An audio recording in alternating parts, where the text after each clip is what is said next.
You're listening to CJLO 1690 AM right here in Montreal on www.cjlo.com. Coming up, we have an interview with Chief Richard Curry of the Cockpit Country, a compound Maroons, St. Elizabeth, Jamaica. Chief Curry, how are you this evening? I'm good, Kamala. Thank you so much for having me. How are you? I'm fine, thank you. I know you're busy, and my condolences for the passing of Melvin Curry. Um, Sending out love to your family. We just want to touch. Basically, I won't keep you long because I know that you're busy. So I'm Thank just you so gonna much. ask you what have been the challenges over the years for the Maroons. Well, the Maroons, as you know, have a very illustrious history, dating back as far as the pre-Columbian period, where our ancestors, who were the indigenous people, lived on this land freely, and you know came and went as they pleased. Um, in the time of which the I would say oppression Hmm. of colored people began, with the Columbian period, where we had the Spanish who invaded the land and essentially exiled many of the blacks who were captured in Europe, who some of them were, uh, I would say in those terms at the time considered noblemen, meaning of a high status within society and political relations. So these were notable people of society, and they were black. These were free blacks who Yes. actually were recognized and were never enslaved. Many of them joined the native tribes here in the land as they were exiled, and over time, as the slave trade really took its form here in the Caribbean, there would have been many uprisings, rebellions, where many of the enslaved people that were taken here fled to the mountains, and many of the plantations were also attacked by the Maroons, and they freed a lot of enslaved peoples who ended up joining these communities, creating what we now know today as the Maroon settlements of Jamaica. Right. The challenge that the Maroons have faced is one that stems deeply within identity, because when people say, "Who are the Maroons?" and we say the Maroons are indigenous people, then there's a big question: what are you talking about? Right. The bloodlines would have entangled in the times which the natives would have commingled with the other Negroes who were taken here, whether exiled or enslaved.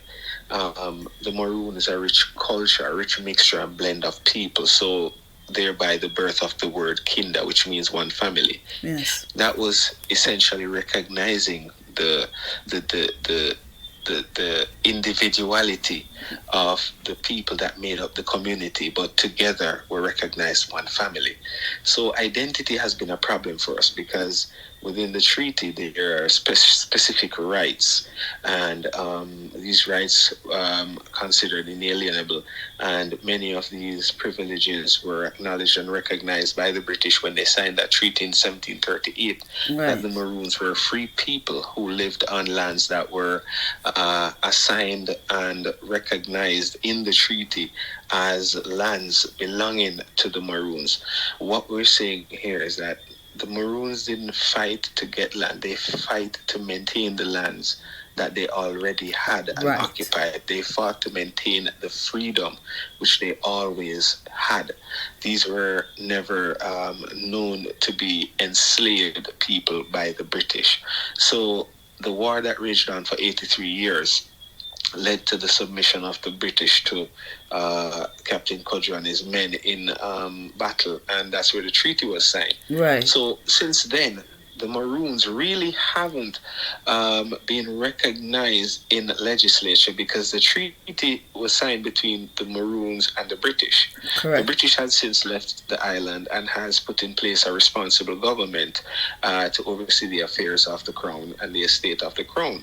Mm-hmm. And the responsibility for maintaining the relationship, that contractual obligation with the British and the Maroons, was then passed to the government of Jamaica. And since 1962, where the Order of Council was passed, the Maroons have not been acknowledged or recognized in the Constitution of Jamaica. And that left us with a big void because then there's no acknowledgement of our lands and there's no acknowledgement of our identity, which by extension provides our rights. And it's a leeway for the understanding of how then two societies can cooperate and Yes. commingle as it exists in other territories across the world. This has not happened here in Jamaica, and I think that's the major challenge that we have today. Okay. Sorry, I'm a little long-winded, but you know. Oh, that's okay. Then no problem. Can you tell us what's happening on the ground right now? Because I know there's environmental issues with mining in the cockpit, as well as a lawsuit that's coming up. Right. So comes back again to the issue of the acknowledgement and recognition of the Maroon territory.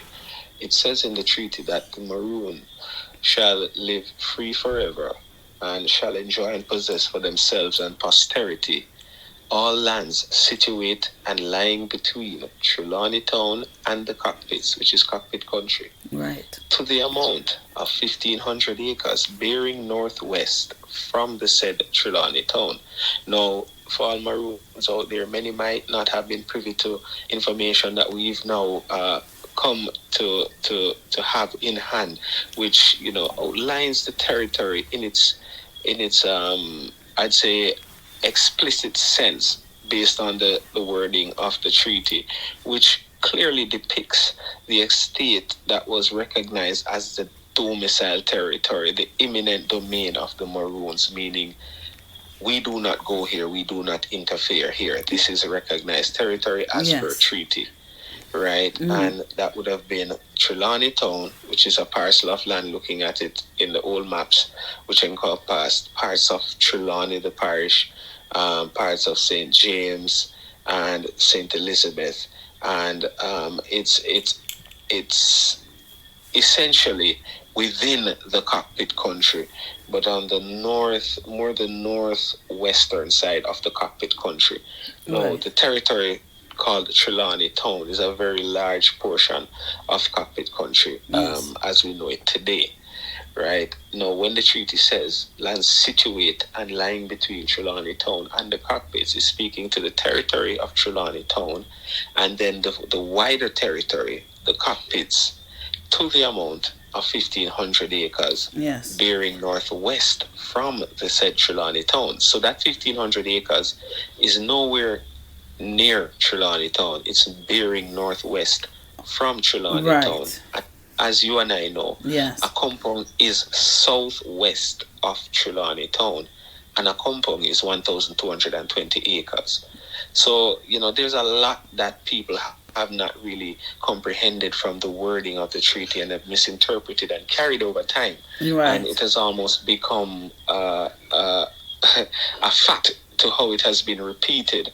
And we're trying to make good of the information and the knowledge that's at hand to show people exactly what this document is saying and how it should be interpreted, because again, the misnomers and misinterpretations has led to a lot of the confusion and the I would say propaganda Right. and outright disrespect to the Maroon people and the heritage, which essentially birthed the island called Jamaica. Right.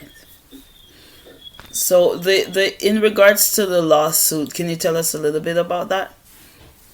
So the lawsuit has come about because of the challenges we've had in establishing contact and communication with the government of Jamaica. Yes. We have always maintained, as a council, as a government, as a leader myself, that diplomacy is the way to solve the issues that we face, because nobody wants to get back to, what brought us here in the first place. Yes. And, the fact is, what we did and achieved as a nation still stands today and and is recognized globally, right? This is not a small, right, thing. The maroon thing is a big thing. Yeah. And for us to be dealing, looking at things the way we've come to look at it, and then gone along the path of, uh, lack of a better description, confrontational outburst, Yes. where it could have been totally avoided with simple dialogue. We're now gotten to a state where looking at what is happening with cockpit country, with all the mining and the threat to the water resources, which cockpit country provides 40% of the island's total freshwater Yes. supply, Yes. and is the largest untouched natural forest remaining in the island. Right. So there's a lot to preserve. And then what we find is that there are external interests that are actually taking out the soil and floating it away on barges, leaving us with communities that are left to suffer with the pains of The mining. aftermath of mining. Yeah. Without the ears and diplomacy, then, you know, there are very few options. And of course, the most logical one is having our day in court to settle these long-standing issues, which ought to have been addressed and need to be addressed, because, as I said, it's no strange news to the world that Maroons own land, and the Maroons are first peoples of Jamaica, Yes. and we should be recognized and at at last effort be recognized or acknowledged for our contribution Right. to Greater Jamaica. All right. Is there anything else you'd like to add before we finish the interview? I would just like to say, essentially, we want to reassure the wider communities and public that, what we're here for is really about truths and rights. It's really about asserting our identity and establishing our place among men, and having our opportunity to live within our autonomous rights, Right. and exercise those autonomous rights to bring about dignity and upliftment of the maroon communities, which continue to suffer and struggle today through neglect and total deprivation of basic infrastructure and resources. So the mission is huge, but within legal realms, we're totally within law, based on our treaty, which is still standing Right. and has been reaffirmed. And as you know, there's a current session going on in Geneva, Switzerland, with the United Nations, which we have an ambassador present. And it's been quite fulfilling for this moment that, we've gotten to the stage where we're, sitting in front of other member states to present ourselves and, of course, help them understand our challenges in today's world.